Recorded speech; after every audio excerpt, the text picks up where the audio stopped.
नमस्कार दोस्तों, YouTube के ट्रिपल ई बैंक चैनल में आपका स्वागत है। अगर आपने चैनल को सब्सक्राइब नहीं किया है तो सबसे पहले चैनल को सब्सक्राइब करें। चैनल के नाम के बगल में सब्सक्राइब का बटन आ रहा है, इसे प्रेस करें और चैनल को सब्सक्राइब कर दें ताकि ज़्यादा से ज़्यादा लोग इस कम्युनिटी से जुड़ सके और उन्हें बेनिफिट मिल सके। आज हम लोग बात करेंगे ट्रांसफॉर्मर का पार्ट 11। पार्ट 10 तक हम लोगों ने जितना ऑब्जेक्टिव था सारा कंप्लीट कर लिया। आज वन लाइनर पे बात करेंगे और आज डिस्कशन थोड़ा कम करेंगे क्योंकि मैक्सिमम क्वेश्चन हम लोगों ने सॉल्व कर लिया डिस्कशन के द्वारा। तो जो सवाल आएगा वन लाइनर में जिसका डिस्कशन का ज़रूरत होगा तो मैं करूँगा, बाकी को आपको सिर्फ समझा के पार करने वाला हूँ। तो चैनल पे बने रहें और ज़्यादा से ज़्यादा दोस्तों को शेयर करें। तो चलिए स्टार्ट करते हैं ट्रांसफार्मर का पार्ट 11। तो आज का हमारा पहला सवाल स्टार्ट होगा वन लाइनर 249 से, 249 से। हाँ, तो हमारा पहला सवाल है कि when the transformer rise the voltage, बोल रहा है कि ट्रांसफार्मर अगर वोल्टेज को राइज कर रहा है, it is called the step up transformer. तो हम लोग जानते हैं कि स्टेप अप ट्रांसफार्मर क्या करता है, वोल्टेज को राइज करता है, मतलब बढ़ाता है। तो यस, उसी को स्टेप अप कहते हैं जो वोल्टेज को बढ़ाएगा। तो आंसर हो जाएगा यस। तो 249 का हो जाएगा यस। ठीक, अब 250 नंबर सवाल देखिए, क्या पूछ रहा है। A transformer must be connected to dash source. A transformer must not be connected to dash source. तो ट्रांसफार्मर को हम लोग कभी डीसी सोर्स से कनेक्ट नहीं कर सकते। तो डैश में क्या हो जाएगा, डीसी। तो 250 का हो गया हमारा डीसी सोर्स से। बोल रहा है कि ट्रांसफार्मर को हम किससे कनेक्ट नहीं कर सकते, तो डीसी सोर्स से। ठीक ना, 250 का डीसी हो गया। देखिए 251 नंबर सवाल पूछ रहा है कि the ratio of primary voltage मतलब V1 upon secondary voltage V2 is known as transformation ratio. क्या इसको ट्रांसफॉर्मेशन रेशियो कहते हैं? नहीं, ट्रांसफॉर्मेशन रेशियो का फॉर्मूला होता है V2 अपन V1। तो ये हमारा क्या हो जाएगा, गलत। तो हो जाएगा नो। तो 251 का क्या हो जाएगा, नो। ठीक, अब 252 नंबर सवाल देखिए क्या बोल रहा है। An ideal transformer is one in which the resistance of the winding is negligible and the core loss and the core has no loss. तो आइडियल का मतलब ये हम लोगों ने आपको समझाया था कि आइडियल का मतलब हो गया कि नो लॉसेस। तो वाइंडिंग में जो रेजिस्टेंस है वो भी नेग्लेजिबल हो जाएगा। मतलब बोल रहा है कि अगर आइडियल ट्रांसफार्मर है तो उसमें हम लोग वाइंडिंग का रेजिस्टेंस और कोर का लॉस को हम लोग नेग्लेक्ट करते हैं। तो हो जाएगा यस। तो 252 का हो जाएगा यस। अब कैसे आपको समझा देते हैं थोड़ा सा। ठीक, तो आप जो डायग्राम देख पा रहे हैं, सर्किट डायग्राम, ये ट्रांसफार्मर का सर्किट डायग्राम है। तो जो हम लोग आइडियल केस लेते हैं ना, तो इस पार्ट को नेग्लेक्ट कर देते हैं। तो सवाल में वही पूछा है कि जो प्राइमरी वाइंडिंग में क्या होता है, ये मैग्नेटाइजिंग करंट यहाँ से फ्लो होता है, यहाँ से रेजिस्टेंस, जो वाइंडिंग का रेजिस्टेंस है उसका करंट फ्लो होता है, और ये है नो लोड करंट। ठीक, तो जब हम लोग आइडियल केस लेंगे ना तो इसको नेग्लेक्ट कर देते हैं। तो सवाल वही था हमारा। ठीक, तो समझ में आ गया होगा आपको, बहुत बार चर्चा भी कर चुके हैं इसके बारे में। तो 252 का क्या हो जाएगा, यस, नेगलेक्ट करते हैं। ठीक ना, अब 253 नंबर सवाल देखिए क्या पूछ रहा है। Primary and secondary current are, बोल रहा प्राइमरी और secondary current are proportional to their respective turn. मतलब रिस्पेक्टिव टर्न मतलब क्या होगा, प्राइमरी करंट जहाँ से फ्लो होगा का टर्न होगा N1, और सेकेंडरी टर्न करंट जहाँ से फ्लो होगा उसका हम लोग मानते हैं N2। तो I1 upon I2 is equal to हमारा होता है ट्रांसफॉर्मेशन रेशियो का फॉर्मूला से N2 अपॉन N1। ठीक, तो I1 प्रोपोर्शनल होगा N2 का, I2 प्रोपोर्शनल होगा N1 का। तो यहाँ हमारा जो सवाल दिया है कि I1 N1 के प्रोपोर्शनल है, I2 N2 को, तो ये हो जाएगा रॉन्ग, गलत। क्योंकि हम लोग ट्रांसफॉर्मेशन रेशियो का फॉर्मूला से जानते हैं कि N2 upon N1 is equal to, transformation ratio को K से डिनोट करते हैं, V2 upon V1 is equal to I1 upon I2 होता है। ठीक, I1 अपॉन I2। तो N2 I1 का प्रोपोर्शनल होता है, और ये N1, हाँ, N2 I1 का प्रोपोर्शनल होता है, और N1 जो होता है वो I2 के प्रोपोर्शनल होता है। तो हमारा सवाल में उल्टा बोला है कि I1 N1 के प्रोपोर्शनल है और I2 N2 के प्रोपोर्शनल है। तो हो जाएगा रॉन्ग, नहीं होता है। ठीक, तो हमारा 253 का हो जाएगा नो। अब 254 नंबर सवाल देखिए क्या पूछ रहा है। The function of the magnetising component of no load current is to sustain the alternating flux in the core. तो देखिए जो हमारा मैग्नेटाइजिंग करंट फ्लो हो रहा था, ट्रांसफार्मर का जो सर्किट डायग्राम अभी बनाए थे हम लोग, ये प्राइमरी वाइंडिंग है। तो यहाँ से जो मैग्नेटाइजिंग करंट फ्लो होता है यही जो है फ्लक्स प्रोड्यूस करता है ट्रांसफार्मर में। तो हमारा जो मैग्नेटाइजिंग करंट है, तो देखिए जो सवाल में पूछ रहा है कि जो नो लोड करंट का ये हमारा हो गया नो लोड करंट का कंपोनेंट्स क्या है, मैग्नेटाइजिंग करंट। ठीक, मतलब नो लोड करंट से मैग्नेटाइजिंग करंट आ रहा है, तो मैग्नेटाइजिंग करंट जो है वो फ्लक्स को संभाले रखता है या बनाए रखता है। ठीक ना, तो सर्किट में जो मैग्नेटाइजिंग करंट है, जो नो लोड का कंपोनेंट्स है, कंपोनेंट्स मतलब पार्ट है, नो लोड का ही पार्ट है ना आई एम, क्योंकि आई एम कहाँ से आया, नो लोड करंट से आई एम आया है, आई आर आया, तो कंपोनेंट्स हो गया नो लोड का।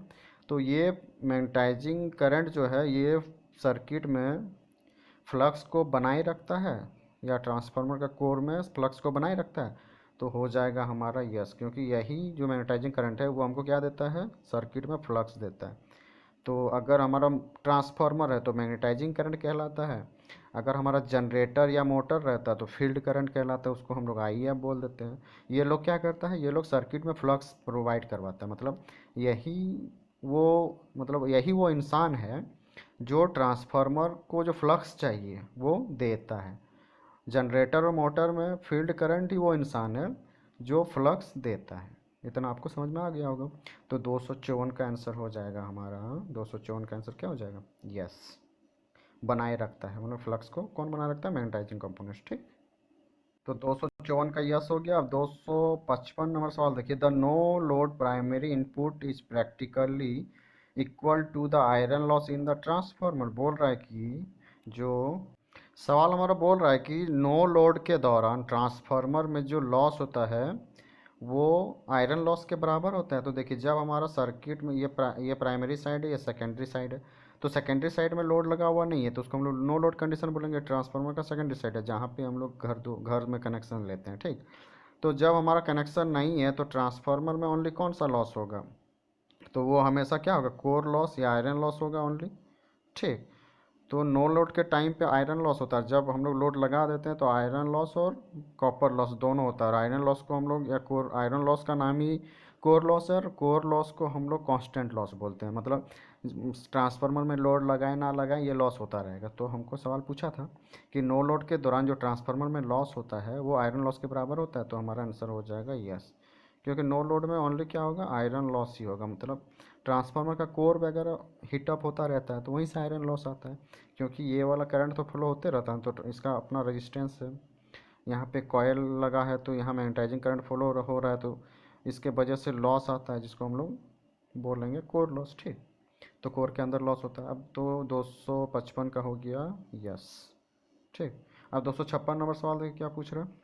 A transformer is said to be loaded when the secondary circuit of a transformer is completed through an impedance load। मतलब जब हमारा, तो यहाँ पे डैश में क्या हो जाएगा, इम्पीडेंस। मतलब बोल रहा है कि हम लोग ट्रांस इम्पीडेंस, इसको यहाँ पे होगा हमारा इम्पीडेंस। ठीक ना, इम्पीडेंस लोड, मतलब बोल रहा है कि जब ट्रांसफार्मर को हम लोग लोड लगाते हैं सेकेंडरी सर्किट में ट्रांसफार्मर का, तो हम लोग कब बोलेंगे कि वो कम्प्लीटली लोडेड कंडीशन में है, जब हम उसमें इम्पीडेंस लोड लगाएंगे। तो इम्पीडेंस को हम लोग जेड से डिनोट करते हैं, और जेड में क्या क्या आ जाएगा, आर भी आ जाता है, एल भी आ जाता है और सी भी आ जाता है। ठीक, यहाँ प्लस माइनस कर देते हैं, एक्स कर देते हैं इसको, सॉरी।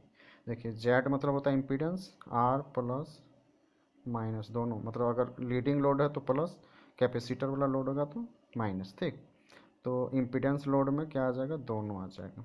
एक्स का मतलब हो गया एक्स एल प्लस एक्स सी। ठीक, ये दोनों आता है, और यहाँ पे होता है प्लस माइनस।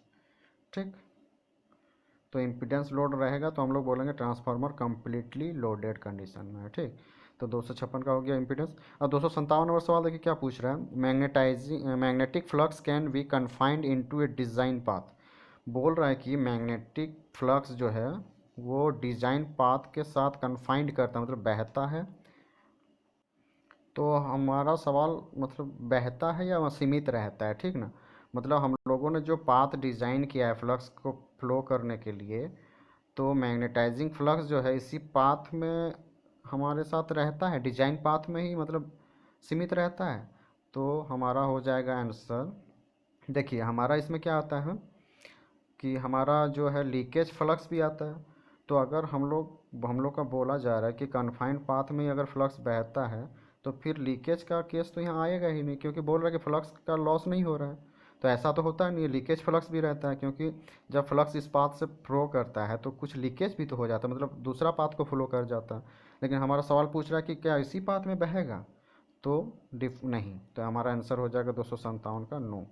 ठीक, किस पाथ से ही होकर सिर्फ बहेगा ऐसा नहीं है, किसी और पाथ से भी बह सकता है। मतलब हम लोगों ने तो डिज़ाइन किया था कि इसी पाथ से बहना चाहिए, लेकिन एक्चुअली में ऐसा होता नहीं है, बहता नहीं, वो लीकेज भी होता है। ठीक ना, तो आंसर हो जाएगा नो 257 का। 258 नंबर सवाल देख लेते हैं क्या पूछ रहा है। 258 नंबर सवाल है when shifting resistance to the secondary divided it by K square. बोल रहा है कि जब हम लोग देखिए, ये मान लीजिए प्राइमरी का रेजिस्टेंस है, ये सर्किट है हमारा ट्रांसफार्मर का। ठीक, ये प्राइमरी सर्किट है, ये सेकेंडरी। अभी हम लोग लॉसेस को इसमें काउंट नहीं किए, तो ये हमारा R1 है और ये R2। ठीक, तो जब R2 को यहाँ शिफ्ट करेंगे तो हम लोग का सर्किट से यहाँ से R कट हो जाएगा। ठीक, तो और इस R को यहाँ पे जॉइंट कर देंगे, तो हमारा उस टाइम क्या होगा ना, जिधर आता है तो R1 के देखिए, तो R2 को जब यहाँ शिफ्ट करेंगे तो यहाँ पे आ जाएगा, इधर जोड़ें या इधर कहीं भी जोड़ देते हैं, तो यहाँ जोड़ते हैं तो यहाँ R2 डैश आ जाएगा, फिर ये सर्किट से हट जाएगा ये R2। ठीक, तो उस टाइम पे फॉर्मूला हो जाता है कि R2 इंटू किधर आया N1, ये N1 रेशियो है, इसका N2 रेशियो है, मतलब टर्न रेशियो इसका N1 है, क्योंकि ये प्राइमरी है सेकेंडरी है इसलिए इसको N2 बोले। ठीक, तो जिधर आता है वो ऊपर रहता है, जिधर से आ रहा है वो नीचे रहता है, पर होल स्क्वायर होता है। ठीक, और हम लोग जानते हैं N1/N2 पर होल स्क्वायर हुआ, R2 इंटू N1/N2 पे होल स्क्वायर हुआ, और हम लोग जानते हैं कि K इक्वल टू होता है N2/N1, लेकिन हमारा फॉर्मूला R2 डैश का क्या आया, R2 इंटू N1/N2। ठीक, तो K स्क्वायर के मल्टीपल होगा नहीं होगा, ये हो जाएगा R2/K स्क्वायर। लेकिन हमको बोल रहा है कि सवाल में कि क्या R2 K स्क्वायर के मल्टीपल होगा, तो K स्क्वायर से डिवाइड होगा, मल्टीपल नहीं होगा। ठीक,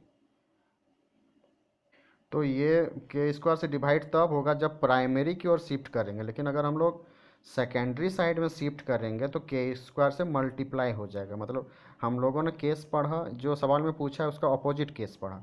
मतलब यहाँ बोल रहा है कि when shifting resistance to the secondary, मतलब हम लोग को बोल रहा है कि हमको रेजिस्टेंस को सेकेंडरी साइड में शिफ्ट करना है, मतलब ये R1 जो है वो शिफ्ट करना है हमको इधर सेकेंडरी साइड में, ये हमारा सेकेंडरी साइड, ये प्राइमरी। तो यहाँ R1 ये है, इसका पहले से R2 रहेगा, और ये जब यहाँ पे शिफ्ट होगा तो ये क्या हो जाएगा, यहाँ पे ऐड हो जाएगा R1 डैश। तो R1 डैश निकालने के लिए देखिए फॉर्मूला हो जाएगा R1 डैश क्या हो जाएगा, R1 इंटू जिधर गया, किधर गया, N2 की ओर गया, सेकेंडरी की ओर शिफ्ट हुआ, अपन जिधर से आ रहा है इंटू स्क्वायर, तो ये हो जाएगा R1 इंटू के स्क्वायर। ठीक, क्योंकि ट्रांसफॉर्मेशन रेशियो के होता है, और के इक्वल ट्रांसफॉर्मेशन रेशियो का फॉर्मूला हम लोग जानते हैं N2/N1 होता है, लेकिन यहाँ पे N2/N1 है तो के स्क्वायर हो गया इसलिए। ठीक, तो यहाँ बोल रहा है कि डिवाइड होगा के स्क्वायर से, नहीं मल्टीप्लाई होगा। ठीक, तो आंसर हो जाएगा हमारा 258 का नो, कि डिवाइड नहीं होगा मल्टीप्लाई होता है। ठीक, ठीक, अब देखिए 259 नंबर सवाल क्या पूछ रहा है, an open circuit test is conducted to find no loss और कोर लॉसेस। तो ओपन सर्किट टेस्ट हम लोग कोर लॉस या आयरन लॉस निकालने के लिए करते हैं। ठीक ना, या नो लोड टेस्ट के लिए करते हैं। ठीक, ओपन सर्किट टेस्ट तभी करेंगे जब हम लोग को कोर लॉस निकालना होगा। शॉर्ट सर्किट टेस्ट तब करते हैं जब हम लोग को कॉपर लॉस निकालना होता है, कॉपर लॉस को वेरिएबल लॉस कहते हैं। ठीक, तो हमारा यहाँ आंसर हो जाएगा an open circuit test is conduct to find core losses, तो हो जाएगा यस। कोर लॉसेस मतलब अगर यहाँ आयरन लॉस भी लिखता तो यस करना है। ठीक, उसके बाद हम लोग पूछ रहे हैं dash test is conduct 260 number, 259 का हो गया हमारा यस। और 260 नंबर सवाल है कि dash test is conducted to find full load copper loss. तो कॉपर लॉस निकालने के लिए हम लोग शॉर्ट सर्किट टेस्ट करते हैं, तो 260 का हो जाएगा शॉर्ट सर्किट। ठीक, क्योंकि शॉर्ट सर्किट करेंगे तो सेकेंडरी हो जाएगा शॉर्ट, और सेकेंडरी शॉर्ट होगा तो हाई करंट फ्लो होगा। जब सेकेंडरी साइड है मान लीजिए ट्रांसफार्मर का, इसको शॉर्ट करेंगे तो हाई करंट फ्लो होगा, हाई करंट फ्लो होगा तो कॉपर का जितना कॉपर से होकर बहुत ज़्यादा करंट फ्लो होगा तो कॉपर लॉस हमारा आराम से निकल जाएगा। ठीक, और जब इसको फुल खोल देंगे तो कॉपर से होकर कोई करंट फ्लो नहीं होगा, तो उस टाइम में जो हमारा सिर्फ प्राइमरी में कोर में जो लॉस हो रहा था, मतलब ओनली यही लॉस रहेगा। ठीक, तो इसलिए जब ये ओपन रखते हैं तो ओनली कोर लॉस देता है, और जब शॉर्ट कर देते हैं तो कॉपर लॉस देता है, कोर लॉस नहीं देगा उस टाइम। ठीक। उसके बाद हमारा सवाल है 261 number, the change in voltage when rated load is a specified power is remove is termed at voltage regulation.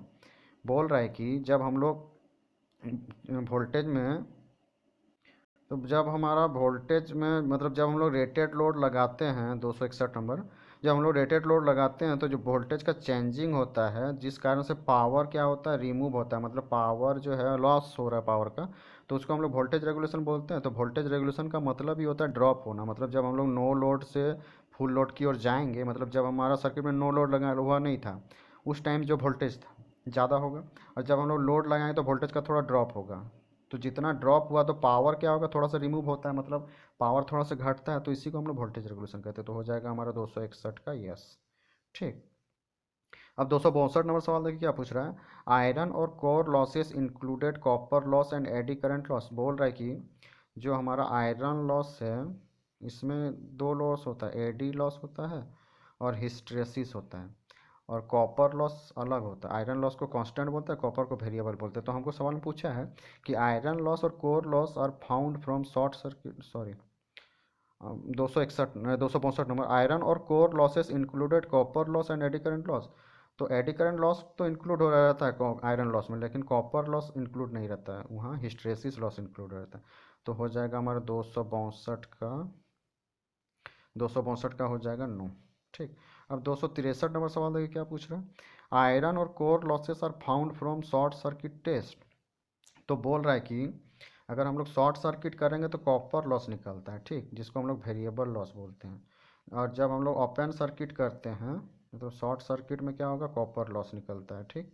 और ओपन सर्किट में क्या होता है, हम लोग का निकलेगा ओपन सर्किट में आयरन लॉस, जिसको हम लोग कांस्टेंट लॉस बोलते हैं, कॉपर लॉस को वेरिएबल लॉस बोलते हैं। तो हमारा सवाल पूछा है कि आयरन लॉस और कोर लॉस दोनों एक ही चीज़ है, ठीक, उसको हम लोग शॉर्ट सर्किट से फाइंड आउट करते हैं, तो नहीं, शॉर्ट सर्किट से हम लोग नो, हम लोग फाइंड आउट क्या करते हैं, हम लोग कॉपर लॉस फाइंड आउट करते हैं नो शॉर्ट सर्किट से। ठीक। तो यहाँ 263 का हो जाएगा नो।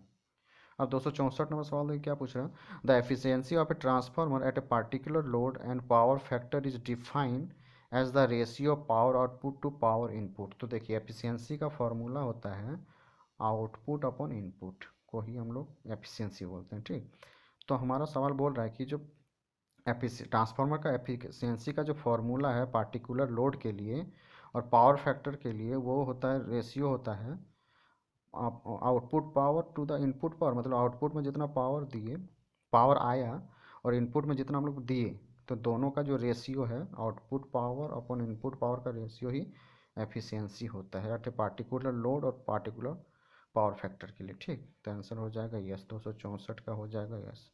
मतलब किसी एक पार्टिकुलर लोड और एक ही किसी एक पावर फैक्टर में, मान लीजिए 0.8 पावर फैक्टर लिए या यूनिटी पावर फैक्टर लिए, तो उस लोड के लिए और उस पावर फैक्टर के लिए जो हमारा ट्रांसफार्मर का एफिशिएंसी होगा वो output power to input power होगा। तो हम लोग किसी भी चीज़ का एफिशिएंसी निकालना हो ना, तो आउटपुट अपन इनपुट होता है, चाहे उसमें, अब उसमें हम लोग पावर का पूछा है तो पावर लगा देंगे, वोल्टेज का पूछेगा तो वोल्टेज एफिशिएंसी हो जाएगा। ठीक।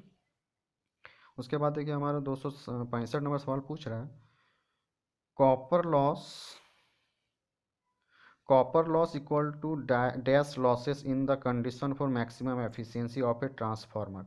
तो देखिए कॉपर लॉस को हम लोग क्या बोलते हैं, वेरिएबल लॉस। तो जब variable loss equal to constant loss होता है, variable loss equal to constant loss होगा ना, तभी हमारा मैक्सिमम एफिशिएंसी देगा, चाहे जनरेटर हो, मोटर हो, कुछ भी हो, ट्रांसफार्मर हो। ठीक।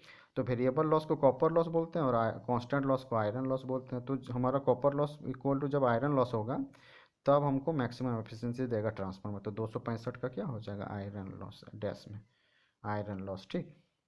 अब 267 नंबर सवाल देखिए क्या पूछ रहे हैं कि ऑल डे एफिशिएंसी, एफिशिएंसी को हम लोग ईटा से डिनोट करेंगे और यहाँ ऑल डे लिखा है, तो ऑल डे एफिशिएंसी बराबर होता है आउटपुट किलोवाट, मतलब 24 घंटा में कितना आउटपुट अपन इनपुट आया। ठीक। इसी को किलोवाट आवर इंटू 24 आवर में। ठीक। जब हम लोग आउटपुट अपन इनपुट को किलोवाट, तो ये पावर हो गया, जब आउटपुट पावर अपन इनपुट पावर को 24 से मल्टीप्लाई कर देंगे तो हमारा ऑल डे एफिशिएंसी आता है। तो 266 का आंसर हो जाएगा यस, मतलब ये फार्मूला सही है। और 267वां सवाल देखिए क्या पूछा, a transformer in which part of the winding is common to both the primary and secondary circuit is known an auto transformer. तो देखिए ऑटो ट्रांसफार्मर में क्या होता है, मान लीजिए टू वाइंडिंग ट्रांसफार्मर है, ठीक, तो ये प्राइमरी साइड है, ये सेकेंडरी साइड है। तो जब सेकेंडरी साइड को यहाँ से उठा के यहाँ पे कनेक्ट कर देंगे तो ये सेकेंडरी यहाँ आ जाएगा। तो प्राइमरी और सेकेंडरी, तो हमारा सवाल पूछ रहा है कि जो ट्रांसफार्मर का, तो हमारा सवाल पूछ रहा है कि जो ट्रांसफार्मर का प्राइमरी और सेकेंडरी वाइंडिंग है दोनों कॉमन है, ठीक ना, the part of the winding is common to both primary और सेकेंडरी जो है ना दोनों का वाइंडिंग जो है कॉमन ही है, तो इसको हम लोग ऑटो ट्रांसफार्मर बोलते हैं। तो वही हमको पूछ रहा है कि क्या इसको ऑटो ट्रांसफार्मर बोलते हैं जिसका प्राइमरी और सेकेंडरी वाइंडिंग कॉमन हो। तो हो जाएगा यस, तो 267 का आंसर क्या हो जाएगा, यस, ठीक।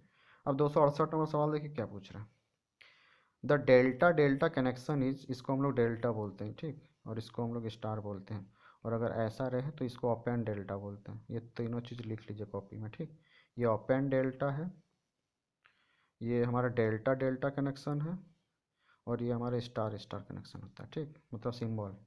अब देखिए बोल रहा था delta delta connection is generally use in system in which the voltage are not very high and especially when the continuity of service must be maintained even though one of the transformer should fail। बोल रहा है कि जो हमारा delta delta connection है उसको generally हम लोग वहाँ यूज करते हैं जहाँ वोल्टेज वेरी हाई ना हो, ठीक, जहाँ वोल्टेज जो है ना वो हाई ना हो, और हम लोग स्पेशली जहाँ पे सर्विस जो है, जहाँ पे अगर एक ट्रांसफार्मर जो है वो अगर सप्लाई देने में फुलफिल नहीं होता है या फेल हो जाता है तो कंटिन्यूटी बनाए रखता है ये कनेक्शन, ठीक ना, मतलब अगर दो ट्रांसफार्मर कहीं लगा हुआ है और एक ट्रांसफार्मर जो है वो जल गया, फेल हो गया, तो उस टाइम पे क्या है ना कंटिन्यूटी बनाए रखेगा, मतलब जो आउटपुट पे सप्लाई देता रहेगा, भले कम वोल्टेज देगा लेकिन देगा, मतलब पूरी तरह ट्रांसफार्मर बंद नहीं होगा, ठीक। तो अगर जहाँ पे हम लोग को वोल्टेज सिस्टम में वोल्टेज, जहाँ पे वोल्टेज हम लोग को हाई हाई नहीं चाहिए, मतलब डेल्टा डेल्टा कनेक्शन क्या करता है, वोल्टेज हाई नहीं देगा और कंटिन्यूटी मेंटेन करके रखता है अगर ट्रांसफार्मर फेल हो जाए। यही सवाल पूछ रहा है, तो क्या ये सही है या गलत है। तो देखिए हम लोग जानते हैं डेल्टा डेल्टा डेल्टा कनेक्शन में क्या होता है, फेज वोल्टेज और लाइन वोल्टेज दोनों इक्वल होता है, ठीक, ये हो गया फेज का वोल्टेज, और यहाँ से जो ये है ये लाइन का वोल्टेज होता है। तो फेज वोल्टेज और लाइन वोल्टेज इसमें इक्वल रहता है। तो हाई जहाँ पे हम लोग को मान लीजिए हाई वोल्टेज चाहिए कि फेज में कुछ मान लीजिए 50 वोल्ट है और हमको लाइन में चाहिए 80 वोल्ट, तो वो डेल्टा डेल्टा कनेक्शन नहीं देता है, ठीक। वहाँ पे हम लोग को स्टार कनेक्शन यूज करना पड़ेगा, क्योंकि स्टार कनेक्शन में क्या होता है, जो लाइन वोल्टेज होता है ना वो √3 टाइम्स होता है फेज वोल्टेज, ठीक। लेकिन डेल्टा डेल्टा कनेक्शन में फेज वोल्टेज और लाइन वोल्टेज दोनों इक्वल होता है। तो सवाल में हमारा पूछा है कि हम लोग, सही बोला है कि हम लोग वहाँ यूज्ड, मतलब सवाल में बोला है कि हम लोग डेल्टा डेल्टा कनेक्शन वहाँ यूज नहीं करते जहाँ पे हम लोग को वेरी हाई वोल्टेज चाहिए होता है, एंड जहाँ पे हमारा कंटिन्यूटी सर्विस का मेंटेन करके रखे अगर एक ट्रांसफार्मर फेल हो जाता है कंटिन्यूटी देने में, ठीक। तो आंसर हो जाएगा हमारा 268 का यस। मतलब अगर हम लोग को हाई वोल्टेज के लिए यूज करना पड़ेगा तो स्टार कनेक्शन यूज करेंगे, लेकिन क्या बोलते हैं डेल्टा कनेक्शन क्या है वो वोल्टेज को हाई नहीं करता है, मतलब वहाँ पे जहाँ पे हमको वोल्टेज को हाई करना होगा वहाँ पे डेल्टा डेल्टा यूज नहीं करेंगे। तो यहाँ बोल रहा है कि जहाँ पे वोल्टेज हम लोग हाई नहीं करते हैं वहाँ पे डेल्टा डेल्टा कनेक्शन यूज करते हैं, तो यस करते हैं। अब देखिए 269 का सवाल है, the star delta connection is practically used where the voltage is to be step up. तो देखिए स्टार डेल्टा कनेक्शन मतलब प्राइमरी में स्टार, सेकेंडरी में डेल्टा कनेक्शन हम लोग वहाँ यूज करेंगे जब वोल्टेज को स्टेप अप करना होगा, मतलब वोल्टेज को बढ़ाना होगा। तो देखिए वोल्टेज बढ़ाने में हम लोग का आउट सेकेंडरी में क्या होना चाहिए, तो सेकेंडरी में हमारा जो है वो होना चाहिए स्टार, तभी हम लोग वोल्टेज को बढ़ा पाएंगे, ठीक, तभी हम लोग वोल्टेज को बढ़ा पाएंगे, क्योंकि डेल्टा में फेज वोल्टेज और लाइन वोल्टेज दोनों इक्वल रहता है, तो यहाँ तो वोल्टेज स्टेप अप होगा नहीं, तो हमारा आंसर हो गया नो। ये 269 का आंसर हो गया नो, कि स्टार डेल्टा कनेक्शन का यूज हम लोग वहाँ नहीं, मतलब स्टेप अप करने के लिए नहीं करते हैं। तो यहाँ बोला कि where the voltage step up, तो हो जाएगा नो, जहाँ स्टेप अप करना है वहाँ पे नहीं यूज करते हैं। अब दूसरा सवाल 270 पूछ रहा है, the delta star connection is employed where the necessary to step up the voltage. हाँ, तो ये हो जाएगा हमारा 270 का हो जाएगा यस। बोल रहा है कि स्टार डेल्टा का यूज हम लोग वहाँ करते हैं जहाँ वोल्टेज को स्टेप अप करना होता है। तो देखिए सेकेंडरी में क्या है, स्टार है, तो स्टार में फेज वोल्टेज जो होता है वो लेस देन होता है लाइन वोल्टेज, मतलब लाइन वोल्टेज बड़ा होता है फेज वोल्टेज से √3 टाइम्स, ठीक। तो स्टेप अप हो जाएगा लाइन वोल्टेज, तो हम लोग वहाँ पे स्टेप अप करना है तो स्टार कनेक्शन सेकेंडरी में डालते हैं, तो डेल्टा स्टार कनेक्शन का यूज स्टेप अप के लिए करते हैं। तो 270 का हो गया यस। अब देखिए 271 नंबर पूछ रहा है, द ओपन डेल्टा, देखिए VVB के बारे में हमने बताया था कि इसको बताया ओपन डेल्टा कनेक्शन, ठीक। तो open delta can circuit is frequently use for the two auto transformer, तो हो जाएगा यस। मतलब ओपन डेल्टा कनेक्शन का यूज हम लोग फ्रिक्वेंटली यूज कर लेते हैं कहाँ पे, ऑटो ट्रांसफार्मर में, टू ऑटो ट्रांसफार्मर में, ठीक। मतलब दो गो ऑटो ट्रांसफार्मर इस कनेक्शन का यूज करते हैं, तो हो जाएगा 271 का हो जाएगा यस। अब 272 नंबर सवाल देखिए क्या पूछ रहा है। 272 सवाल पूछ रहा है, it is practicable the connected instruments and meter directly to the line in the high voltage circuit. तो हाई वोल्टेज सर्किट में हम लोग डायरेक्टली जो है इंस्ट्रूमेंट और मीटर नहीं लगा सकते, तो हो जाएगा हम लोग का नो। बोल रहा है कि क्या प्रैक्टिकली पॉसिबल है हाई वोल्टेज सर्किट में इंस्ट्रूमेंट्स और मीटर लगाना, तो हो जाएगा नो। तो 272 का हो गया हमारा नो।